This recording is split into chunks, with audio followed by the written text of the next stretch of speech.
Thanks for listening to Radiopirate.com. Radiopirate.com.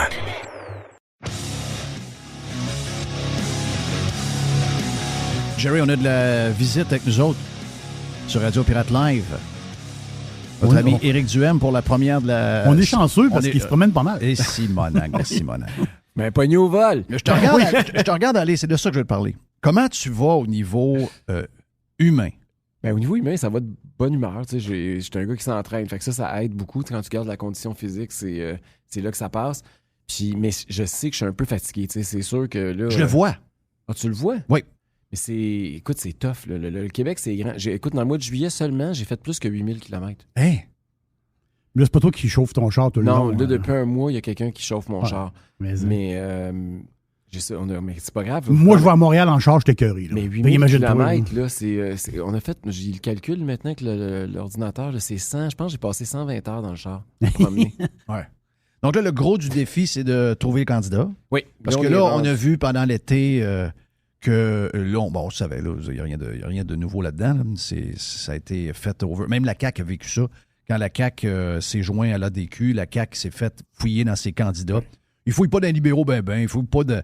Tu sais, ils nous raconteront pas... Oui, ce matin, ils n'ont pas le choix de nous raconter l'histoire de la madame de Montmagny, là, la coach de vie qui est toujours en train de péter des coches à son staff, là, la madame de la CAQ, qui a été tassée comme ministre à un moment donné. Mais je veux dire, ça, c'est une évidence. Donc, ils n'ont pas le choix. Mais ça, on savait que tous les candidats et les candidates du Parti conservateur du Québec allaient être scrutés à la loupe. Tu l'as bien expliqué, tu l'as dit, je t'ai entendu avec Louis Lacroix au 98.5. Oui. Tu as dit, écoute, on n'a pas une organisation avec 42 employés qui peut tout trouver ses réseaux sociaux, etc. Donc, quand on a à trouver 125 personnes, c'est sûr là-dedans qu'on va se ramasser avec une erreur ou deux.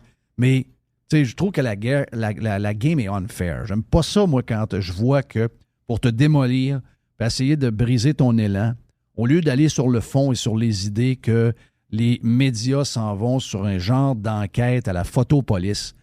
Je trouve ça...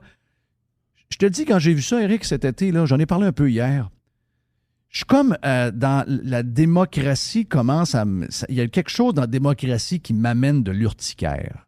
J'aime pas que le 5e ou le 6e pouvoir s'y mêle, même le matin du sondage. J'étais dans un garage, j'étais chez Teach, et j'étais obligé d'entendre la télévision de LCN. Et aux 10 minutes, il y avait Jean-Marc Léger qui disait, puis tu avais répondu par email, t'es un homme, c'est un homme de une cause, c'est un homme de une cause. J'écoutais ça, je me disais, je déteste comment les médias se comportent parce que, ultimement, la démocratie et la politique, c'est là pour nous servir tout le monde. Puis il faut que ce soit fait d'une manière clean. Et ça ne l'est pas, je trouve. Écoute, on le savait d'avance. Là. On n'est pas tombé des nues quand on a vu ça. On l'avait même dit avant même que ça se produise. Puis ça va continuer en passant. Là. C'est juste le début. Là. Si vous pensez que ça a shaké et ça a brassé, attendez-vous à 10 fois pire là, au cours des prochaines semaines, des prochains jours. Et ça a toujours été comme ça. Puis ça va encore être comme ça cette fois-ci, ça a l'air. Mais ultimement, moi, j'ai confiance à l'intelligence du monde. Puis je pense que les électeurs voient au travers ça. Moi, tous les jours, je rencontre du monde que ça renforce. À chaque fois qu'ils voient ça, ils sont assez intelligents pour voir au travers les stratégies médiatiques ou de nos adversaires. Ça renforce leur conviction. Donc, je pense que c'est pas nuisible à moyen et à long terme. C'est nuisible pour les gens, les électeurs mous. C'est-à-dire ceux qui regardent la politique un peu de loin puis qui sont influencés par les sondages, qui sont influencés par les petits messages envoyés par la personne qui lit la nouvelle, qui sont influencés par un Louis Lacroix, la manière qu'il te questionnait au 98.5, t'es bon en sacrement. Moi, j'aurais pas cette patience-là. T'es bon. J'écoutais l'entrevue, puis j'ai pas écouté grand-chose dans les vacances, j'ai écouté cela, j'ai fait « Oh my God! » Tu as bien répondu, là. T'as été clean, mais c'était pas clean! C'était pas une entrevue clean. C'est un de tes anciens collègues, puis je sais que c'est pas un 2 de pique, mais tu vois que le gars veut pas que tu montes des sondages. Ils veulent pas que le Parti conservateur du Québec soit là. Ils veulent faire partie de la game politique alors qu'ils devraient être que des observateurs neutres. Mais la politique, c'est un combat. Puis on se bat contre des adversaires. Puis c'est sûr que c'est fatigant quand ça vient des médias parce que le média, il est là supposément pour observer puis pour décrire ce qui se passe. Il n'est pas là pour être un combattant dans le ring. Puis quand tu es obligé de te battre contre des médias, en plus de te battre contre tes adversaires, c'est là que ça devient déséquilibré. Et là, on le voit, tu sais, pendant des semaines, on l'a dit, là, que les médias avaient un parti pris, puis tout ça. Là, je m'excuse, mais quand ça fait 5 des médias qui traversent puis qui s'en vont rejoindre l'équipe de la CAQ, là, il y a beaucoup de monde qui se pose plus de questions, là. C'est plus une théorie, c'est un fait. Même François Legault est en train de le confirmer, puis il va le faire encore demain. Ça arrive sud de Québec en annonçant Martine Biron qui va traverser de Radio-Canada à candidate de la CAQ dans le chute de la Chaudière. Mais c'est... Ils sont même pas capables de se garder une gêne. Bien, c'est sûr qu'au plan éthique, il y a un problème. Tu sais, moi, Martine Biron, c'est une fille que je connais très bien, à qui je parlais de nos stratégies parce qu'elle voulait savoir ça. Parce que on faisait du spin, puis c'est normal. Ça fait des années que moi, je parle à Martine puis que je la connais. C'est une péquiste, elle. À la base, c'est une péquiste. Historiquement, elle a déjà été l'adjointe de Jean-Guy Parent, député du Parti québécois, dans la circonscription de... Une péquiste. Dans le coin de Boucherville. Biron, c'est une péquiste. Pourquoi qu'elle va à la CAQ? Pourtant, le PQ cherche du monde, Christophe. Parce que la CAQ, c'est le PQ. C'est pas autre chose. Et c'est ça l'histoire. Le PQ, il n'était pas en retard. Il y avait genre à peine 50 candidats pour... c'est une nouvelle qui est sortie il y a une semaine ou deux. Là. Il y a à peine 50 candidats de décider pour l'élection. Personne ne va aller au PQ. Pourquoi elle quand tu es une vraie péquiste, tu vas au PQ?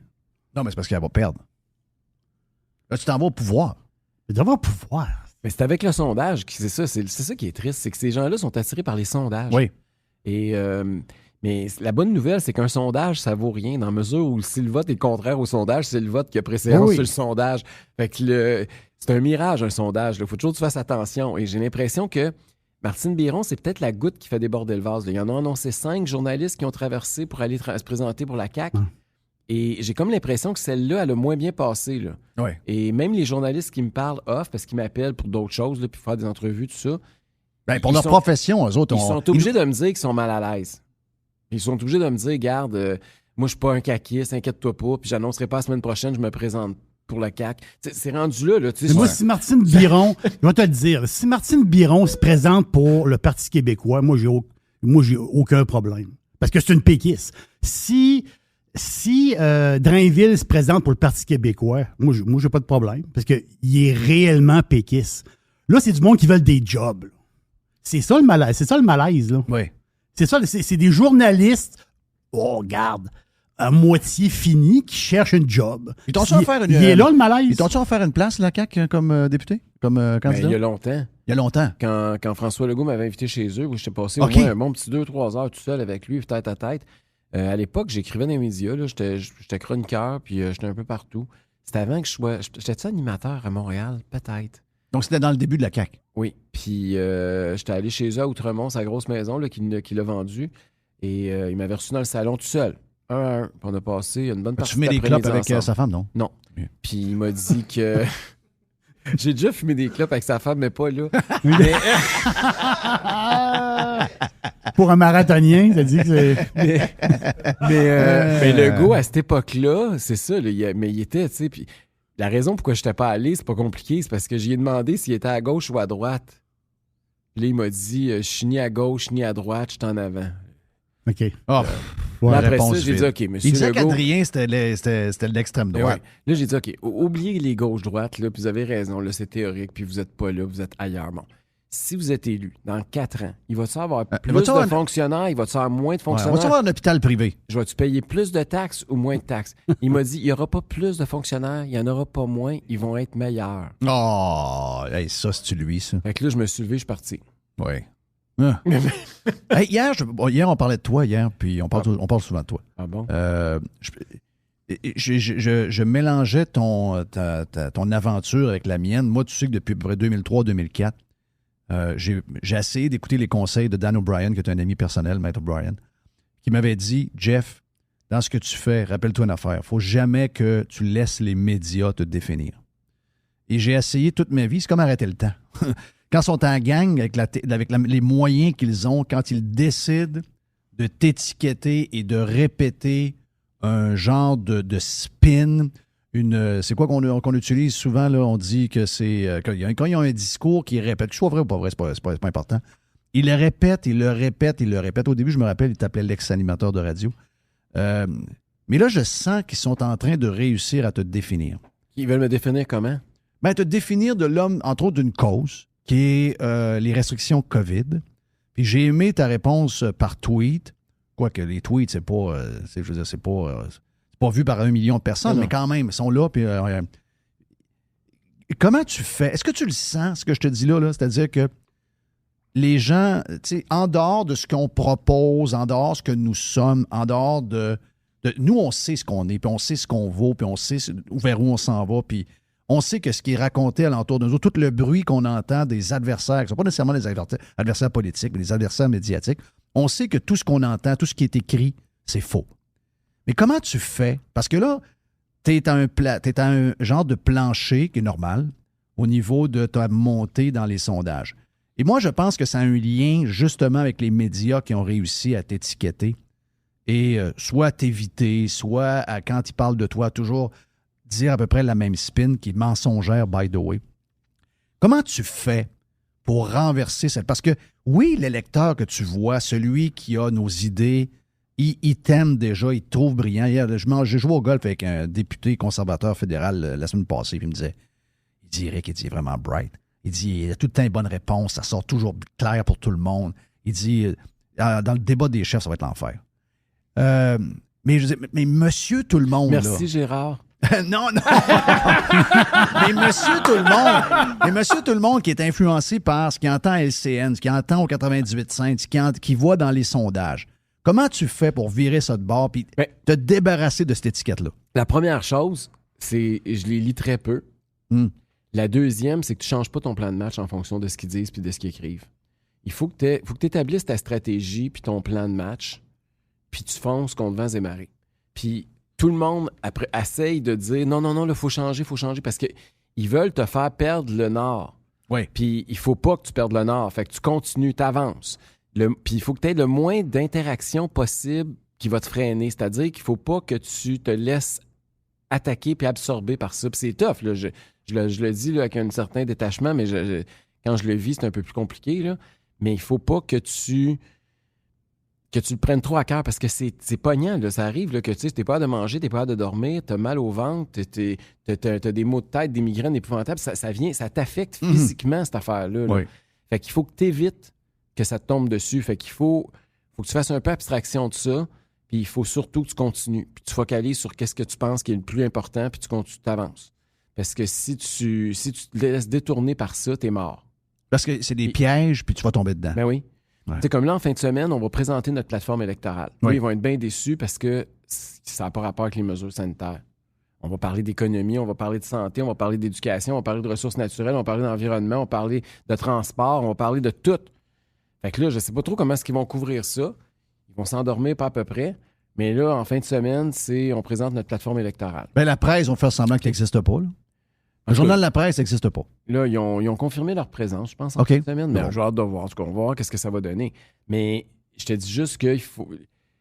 Il faut continuer. On a un plan de match, puis il faut continuer. Puis de façon générale, là, les objectifs, c'est pas juste... Oui, l'objectif, c'est des votes le 3 octobre. Là. Mais je regarde tous les objectifs qu'on avait établis à mon élection. La première, c'était évidemment comme me faire élire chef. Là. On remonte juste à 1 an et quelques semaines. Là. Me faire élire chef, avoir une voix à l'Assemblée nationale, être intégré dans les sondages, juste pour qu'ils mettent notre nom. Exact. Parce que là, on était toujours des hôtes. Oui. Après ça, d'avoir du membership, on est rendu avec le parti qui a le plus grand nombre de membres. D'avoir du financement, on est le parti qui reçoit le plus de financement cette année au Québec. D'avoir 125 candidats, on va être rendu à 120 la semaine prochaine. C'est énorme. Fait que je veux dire, c'est ça qui est important. Là, les fondamentaux, on a construit le solage, puis on est rendu au 2e étage. Là, puis à chaque fois, on avance. Fait qu'ils ont beau dire ce qu'ils veulent. Puis l'autre affaire qui était bien importante, j'ai oublié une étape importante, être invité au débat des chefs. Fait que je regarde tous les défis qu'on avait devant nous, puis on les a tous cochés. Ouais. Puis il y avait du monde qui pensait qu'on n'en cocherait pas un en passant. Oui, je sais. Donc, fait que là, on l'a. Et maintenant, c'est la campagne électorale. Ça sert à quelque chose, une campagne électorale. Ça sert à parler à du monde. Il y a encore beaucoup de gens qui ne nous connaissent pas ou qui nous connaissent mal ou peu. Et il va falloir convaincre ces gens-là. Puis on va avoir des occasions, des opportunités. Parce que moi, j'entends encore ça m'énerve. Vas-y. Puis je tombe pas là-dedans. Je suis en vacances, puis mettons, la personne, je la connais pas. Ouais, Chris, la CAQ, si le gauche, je suis plus capable, mais on a personne contre lui. Non, c'est vrai que les 3 autres partis d'opposition, ils n'ont rien fait pendant 2 ans et demi. Oui, mais c'est pas vrai qu'il n'y a personne. T'es là. Non, je sais, mais à l'Assemblée nationale, il n'y avait personne qui s'est élevé. C'est ça. Moi, c'est comme ça que je l'entends quand j'entends ça. Je me dis, c'est parce qu'ils ont vu les trois partis d'opposition s'effondrer. Oui, je sais. Je sais. Mais là, t'es là, t'existes. Parce que ça grenouille sur les réseaux sociaux. Moi, c'est drôle, ce qui me donne de l'espoir qu'il y a un deuxième plateau vers lequel on s'en va, c'est le nombre de haters. Le nombre de haters. Je sais que pour bien des gens, j'en vois là, qui sont des maniaques du Parti conservateur qui s'en vont pour te défendre et défendre la plateforme, etc., puis ils font bien. Là. Mais il y a une forme de victoire là-dedans. Je ne sais pas si... Parce que dans tes tweets, tu le vois dans tes posts, ils sont venus, puis c'est pas la même gang. Il y en a qui disent « les pirates sont partout, puis ils sont capables de donner un trend sur une histoire. » Je vous dirais que les détracteurs d'Éric Duhaime, ils sont pas 5000. Ils sont peut-être 100 ou 200, mais quand tu fais un post, ils sont là. Mais ça, c'est un peu la rançon de la gloire. Moi, je trouve que c'est une bonne nouvelle. Il y en a combien là-dedans que tu penses que c'est des employés de la CAQ avec des faux comptes? D'après moi, il y a du Pierre Morin au pied carré, pas pire. Là.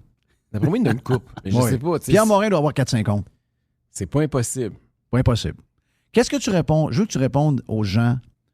Nous autres, les gens qui écoutent Radio Pirate Live sont vendus à Éric Duhaime, c'est clair, mais juste rappeler aux gens la réponse que tu as donnée quand Jean-Marc Léger te définit. Il a dit c'est normal qu'il plafonne là, dans les sondages. C'est un homme d'une cause. Là. C'est les restrictions sanitaires. Là. Et là, maintenant, il n'y en a plus de restrictions. Donc là, il n'y a plus grand-chose avec quoi débattre. Rappelle-nous tout ce que tu as parlé à partir de l'essence où on se fait encore fourrer par rapport à nos voisins. Tu l'as dit en fin de semaine, tu es allé en Ontario. Tu as vu qu'on avait à peu près 40 cents, 45 cents de différence avec l'Ontario. Rappelle aux gens que tu n'es pas un candidat uniquement COVID et des restrictions. Mais c'est ça, je voulais dire que dans le fond, le Parti conservateur est différent. Oui, on est différent sur les mesures sanitaires. C'est sûr qu'on a été très différent des 4 autres partis, mais on l'est sur un paquet d'autres enjeux. À commencer, tu viens de parler des taxes sur l'essence, c'est un exemple. On est les seuls qui proposons de faire comme ce que l'Ontario vient de faire, comme l'Alberta le fait un peu plus tôt, comme un paquet d'États aux États-Unis l'ont fait, c'est-à-dire de réduire les taxes, de suspendre les taxes sur l'essence pour donner un peu de répit aux automobilistes et à la classe moyenne. Ça, c'est un exemple. Au niveau fiscal, on va être le parti et de loin qui va proposer les plus généreuses baisses d'impôts pour faire face à l'inflation, à l'augmentation des taux d'intérêt, à l'augmentation du panier d'épicerie. On veut, grosso modo, là, c'est à peu près une réduction d'impôts de 2 000 $ pour quelqu'un qui gagne entre 80 000 et 90 000 $ par année. Donc, c'est pas une petite baisse d'impôts, là, c'est quand même quelque chose de considérable. Ensuite de ça, en matière de santé, on veut améliorer l'efficacité du système de santé, notamment en additionnant la contribution du secteur privé. On est le seul parti qui va proposer ça. En matière de ressources naturelles, on est le seul parti qui va proposer l'exploitation de nos hydrocarbures, du gaz et du pétrole au Québec pour qu'on devienne autosuffisant en matière énergétique, qu'on crée des jobs ici plutôt que d'importer à 100% du gaz et du pétrole venu d'ailleurs. On est le seul parti qui va être contre, par exemple, ici à Québec, le tramway. Les 4 autres partis sont tous en faveur d'un tramway. Fait que je veux dire, à peu près sur tous les enjeux que tu regardes, on est toujours tout seul contre les 4 autres qui sont toutes pareilles. Oui. Exact. Et ça, fait que là, dire qu'on est d'une seule cause, c'est parce qu'il commence à en avoir beaucoup des causes. Là. Et juste celle que je viens de nommer, je pense qu'il y a beaucoup de gens qui se reconnaissent pour qui c'est très important. Là. Le prix du gaz, je pense que ça concerne tout le monde. Les impôts, ça concerne tout le monde. Le système de santé en décrépitude, ça concerne tout le monde. Oui, mais c'est des affaires que les journalistes n'aiment pas. Les journalistes n'aiment pas ça. Tous les points que tu amènes, je ne sais pas pourquoi, les journalistes ne sont jamais avec le monde ordinaire. Ils sont toujours « Oh non, c'est pas une bonne idée de baisser les taxes. Les pétrolières vont ramasser la différence, etc. » C'est ça, ils ont dit ça. Hein? Oui. Mais sauf que là, tu as vu, c'est pour ça en Ontario, en fin de semaine, j'étais allé voir jouer les Red Blacks d'Ottawa. Puis, tu sais comment j'aime la CFL? Oui, j'aime encore la CFL.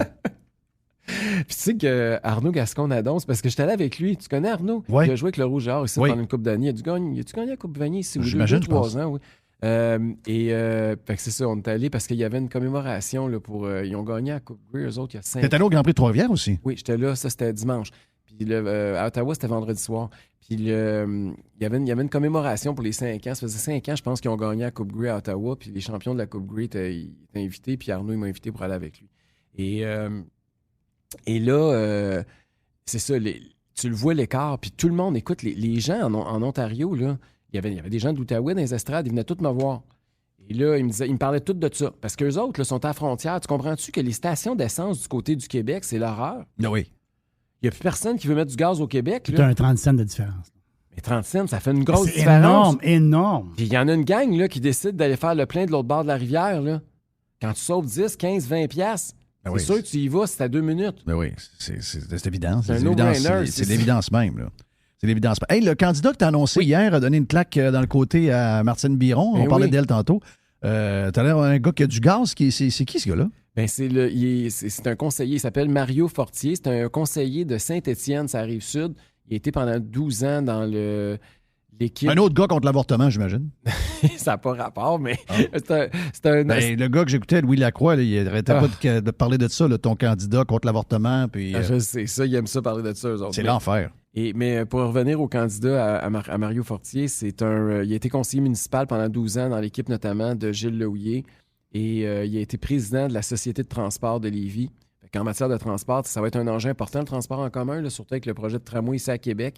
Donc, on a un candidat local très enraciné parce que là, ça va être deux, puis c'est le fun parce que le comté d'à côté, c'est Lévis, c'est le comté de Bernard Drainville, où on présente Karine Laflamme, celle qui était présidente de la Chambre de commerce de Lévis, puis qui était aussi conseillère municipale dans l'équipe de Gilles Lehouillier. Donc là, on a deux conseillers municipaux, 2 personnes implantées localement qui ont eu des grosses jobs au niveau local, qui se présentent contre 2 vedettes parachutées de la CAQ qui n'habitent pas la région. Fait que ça va être une lutte très intéressante. Moi, je pense que ça va être 2 des circonscriptions à surveiller dans la région, ça, le 3 octobre prochain.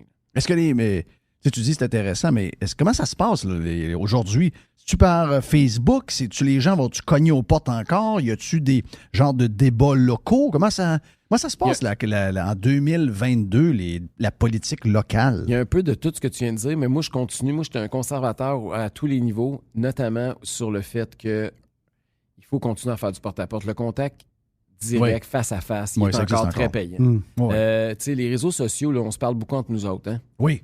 Les gens qui vont sur des sites ou qui regardent des pages de gens qui commentent la politique, c'est du monde qui aime la politique, puis qui ont déjà leur opinion politique, puis qui savent déjà pour qui ils vont voter.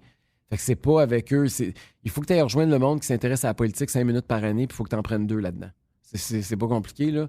Et fait qu'il faut que tu ailles à leur rencontre, il faut que tu ailles les déranger sur le bord de la piscine avec le bière entre les jambes. C'est pas toujours évident. Non. Mais t'as pas le choix. C'est la façon d'identifier tes électeurs. Moi, je suis un old school. Là. Je pense qu'il faut continuer à rencontrer le monde et aller voir monsieur, madame, tout le monde. Puis surtout, c'est bizarre. Après 2 ans et demi qu'on n'a pas vu personne ou à peu près, les gens ont comme... Je pense que l'accueil est meilleur que d'habitude. Les gens ont plus le goût de jaser puis de voir du monde. Hey, je vais prendre 2 minutes de plus. Legault s'est mis les pieds dans les plats. On le voit plus bien. Legault, il se cache jusqu'à l'élection parce que... probablement qu'il aurait le goût... Pendant la 7e vague, cet été, il aurait eu le goût de nous mettre des masques d'en face, mais pas qu'à l'affaire, j'imagine. Mais il a dû se retenir des gens qui ont dit « Non, on ne peut pas faire ça. L'élection s'en vient. On ne peut pas donner du gaz à Duhem. » Sauf qu'il a parlé d'un gars à Montréal qui a tué 3 personnes puis qu'il a dit bon débarras, bonne affaire. Alors que cette personne-là qui était malade mentalement a passé dans le système et que le système l'a échappé. Dans les gens avec qui nous on parle, que tu as comme il y a 2 écoles de pensée, c'est-à-dire l'école de pensée que les gens doivent prendre leurs responsabilités individuelles puis se guérir, puis etc., puis aller voir quelqu'un. Et il y a des gens comme moi qui disent « one minute, là, ça c'est le monde idéal, mais c'est pas dans ce monde-là que moi je vis. Je vis dans un monde où j'ai payé au cours des 25-30 dernières années probablement 500 000 juste dans le système de santé en assurance. Et à chaque fois que moi j'en ai besoin, j'ai pas de service. Et que là, il y a un gars qui a passé dans ce service-là, qu'on ne s'est pas occupé, qu'on n'a pas soigné, qu'on a laissé aller et qui a tué malheureusement 3 innocentes personnes. Moi, je pense que le système, on peut être démagogue et aller jusqu'à ceux qui gèrent le système, c'est-à-dire le PM du Québec, ils ont un peu de sang sur les mains parce que sinon, arrêtez de me faire croire qu'on a un filet social, qu'on est en Amérique du Nord dans la plus belle social-démocratie qui existe, qui s'occupe de tous les gens qui ont besoin. Ça, c'est toute une arnaque, c'est du mensonge, c'est une crosse, en fait. Mais c'est sûr que quand tu regardes ça de l'extérieur, là, il y a quelque chose qui ne marche pas, puis ça va prendre une enquête. Là. Ils ne peuvent pas se laver les mains comme ça puis dire que c'est un bon débarras puis on passe à un autre dossier. Ben non. Qu'est-ce qui s'est vraiment passé? Comment ça se fait que ce gars-là est encore en liberté? Comment ça se fait qu'il n'était pas plus encadré? Hier, croyez pas, je me suis fait poser une question là-dessus. C'était quoi? Est-ce que ça justifierait plus de contrôle des armes à feu? Wow, il a fait son arme. Là, j'ai dit, c'est parce qu'ils l'ont fabriqué, l'arme. Pendant que tu la contrôlerais. Okay, tu ne contrôleras rien. Tu ne peux pas contrôler quelqu'un qui monte une arme à lui-même. Ça tire du gun pas mal à Montréal en ce moment. D'après moi, la majorité des guns utilisés sont pas enregistrés, sont illégaux. Mais je dis là, non, il n'y avait pas de question sur la santé mentale. Là. Non, c'est ça. C'était des questions sur les armes à feu. Jamais on veut questionner le système qu'on nous a vendu. Jamais, jamais, jamais, jamais, jamais. Et c'est là où je sais pas qu'est-ce que... Tu as dû te le faire dire. Ouais, mais là, tu as peu, là... Il y a des responsabilités. Il ne faut pas toujours mettre ça sur le dos des autres. Il y a raison. Je sais que notre chum Alec au Japon a eu cette réflexion-là dans le genre, mais moi, je pense que le système qu'on engraisse monétairement, individuellement, tous ceux qui travaillent fort, depuis des lunes et des lunes, ça nous montre que c'est bordélique là-dedans. Quand les gens ont véritablement besoin de soins, on les laisse à eux seuls dans la rue, soit qu'ils se suicident, soit qu'ils deviennent homeless, ou encore ils finissent à gonner quelqu'un qui n'a rien à voir dans l'histoire. C'est triste en joie le vert, mais une chose est sûre, il faut faire quelque chose. Oui, c'est sûr qu'il faut faire de quoi. Puis ce qui est hallucinant, c'est qu'on a 4 partis qui proposent le statu quo. Oui. Il n'y en a pas un. Puis en fait, ils proposent de faire un peu plus de ce qui ne marche pas. Ils proposent de nous taxer encore un peu plus puis de mettre encore plus d'argent parce que leur solution, c'est d'arroser le problème en pensant qu'en garochant de l'argent, tout va se régler. Oui, mais c'est de l'argent. Tu sais, à un moment donné, tu l'as, là, les services psychiatriques à Laval. Là. Le problème, c'est que tu as un hôpital. Tu as un hôpital psychiatrique là, qui aide les gens et tout ça. Mais sur le terrain, l'article est intéressant, sur le terrain, il manque de monde. Je suis certain que des bureaux en haut, c'est plein de monde. Là. Mais c'est ça l'affaire, c'est que à un moment donné, tu mets de l'argent, mais l'argent va où? Eux autres, ils ont besoin de monde sur le terrain. Puis c'est du monde là, qui parle à du monde qui ont des problèmes majeurs. Là. Genre, tu t'es croqué un doigt, claque sa gueule. Tu sais, là, tu fais affaire avec du monde là, qui... les poquets de la société. Les vrais poquets de la société qu'il faut que tu rencontres, humains, qui rencontrent un autre humain. Puis c'est des jobs, il faut le dire, c'est des jobs difficiles de terrain. Mais je suis certain que les bureaux en haut, là, ça, c'est full de monde. Puis en bas, ben c'est ça, il manque de monde. C'est aussi simple que ça. Là. Et là, c'est ça. C'est toujours le même problème. Là, c'est que tu leur montres la lune et puis ils regardent le doigt. Là, c'est quoi le problème? J'ai même lu ça là, très récemment. Là, le problème, ça serait parce qu'il y a des agences privées. Ah, OK. Et là, eux autres, ils reçoivent de l'argent. Puis là, les contribuables ont gaspillé de l'argent. Il y a une explosion des coûts pour les agences privées. Fait que le problème, c'est le privé. Ah. Notre monopole n'est pas assez monopole. Non, arrête. Hey, ça va être la maison des fous. Si jamais tu es élu, tu t'en vas là-dedans. Puis si jamais tu deviens l'opposition officielle. My God! Mais tu sais, Éric, il y a du monde là, qui vont voter CAQ. Moi, je dis crack, là, mais il y a du monde qui vont voter CAQ par... il y en a qui sont enthousiastes. Là. 102 sièges. C'est des vrais craquistes. Mais moi, je pense qu'il y a beaucoup de monde qui vote CAQ par dépit. Peut-être qu'ils ne te connaissent pas assez. Je ne sais pas trop. Il y a un vote CAQ comme sur le cruise control. Comment aller chercher ce monde-là? Comment aller, entre parenthèses, les réveiller? C'est eux autres, là, qui... Moi, je pense qu'il y a beaucoup de monde qui vote comme... Ce que j'ai dit cette semaine, j'ai dit, je pense que je l'ai écrit, c'est des gens qui sont plus capables. Sont plus capables de lui, sont plus capables de le regarder. Plus capables. Sont plus capables d'endurer, sont plus capables de l'entendre, mais ils vont aller voter pour. Oui. Ça, c'est bizarre. Ça, c'est très bizarre. Mais quoi dire à ce monde-là? Si j'en rencontre un dans la rue, là, il va voter CAQ. Là. Mon voisin, mon... C'est souvent un boomer, là. Ouais, c'est ça. Lui, il va voter CAQ, là. Mais Legault, il l'aime plus bien, puis il est un peu fâché, c'est barres, mais il va voter pour la CAQ pareil. Quoi dire à ces gens-là? Ben, qui ne méritent pas d'être récompensés pour ce qu'il a fait et qu'il y a des alternatives. Il faut qu'on se fasse... C'est dur. Là, tu sais, tout le monde dit, il faut que tu te fasses plus connaître, mais attendez, là. Quand tu as les médias qui ne sont pas nécessairement toujours favorables, on n'est pas le parti des médias, disons-le comme ça pour être gentil, là. Quand tu as des ressources limitées puis tu veux les concentrer en campagne électorale parce que tu ne veux pas tout dilapider ton trésor de guerre avant même que ça commence, quand tu te bats contre un adversaire qui est 10 à 20 fois plus riche que toi puis qui dépense des pubs puis qui a mis la petite madame, quoi que l'on la voit plus, la petite madame, là, mais bon, ils ont il n'y a pas des gens riches qui n'ont pas payé cher. Là. Non, mais ils ont payé 200 pièces la petite madame. Mais d'après moi, ça a coûté pas mal plus cher la diffuser partout pendant des semaines. Là. Et même encore aujourd'hui, c'est rare que tu ouvres la télé puis pendant une pause commerciale, il n'y a pas au moins une pub de la CAQ. Puis c'est rare que tu vas sur un site web que tu n'as pas une pub de la CAQ qui t'est poussée. Là. Les ressources... J'ai jamais vu un aussi grand déséquilibre entre un gouvernement et l'opposition en termes de dépenses. C'est hallucinant les dépenses qu'ils ont. Puis l'argent, le fric qu'ils pompent. C'est un gouvernement qui n'a aucune retenue, qui n'a aucune limite, parce que le financement, la façon que c'est fait, c'est que c'est basé sur les résultats des dernières élections. Fait qu'ils ont tous ramassé, je pense qu'ils font 4 millions par année, eux autres. Fait qu'ils ont tous ramassé ça. Et la dernière année, je pense que c'est le double. C'est ça. Fait que là, ils ont tous ramassé ça dans un coffre de guerre, puis là, ils sortent tout ça en campagne électorale. ou juste la veille. Parce que c'est pour ça que vous en voyez beaucoup présentement, parce que tout ce qui est dépensé présentement n'est pas comptabilisé dans les dépenses. C'est ça. Et c'est pour ça que François Legault va attendre à la dernière minute pour déclencher l'élection. Il va la faire la plus courte possible légalement pour qu'il puisse dépenser le maximum jusqu'au, je pense que c'est le 28 ou le 29 août, le plus tard qu'il peut aller pour que l'élection soit le 3 octobre. Donc, attendez-vous à ce qu'il déclenche la dernière journée pour pouvoir dépenser des centaines de milliers de dollars, sinon des millions d'ici là. Donc, c'est comme ça. Fait que, tu sais, les gens disent, là, ben oui, mais Legault, il est plus connu, mais j'espère qu'il est plus connu. Je suis plus capable de le voir. Puis, c'est quoi la toune? Débarrasser des libéraux? Le Réunion des libéraux. Ouais, ben là, il faut se débarrasser de ça. Je suis plus capable de le voir. Je suis plus capable de voir personne de la CAQ. J'ai vu Éric Kerr avec son désastre informatique un matin. Je suis plus capable de les voir. Mais ce qui est bizarre, c'est que toutes les pubs, même les pubs avec ses candidats, ils parlent tous de Legault.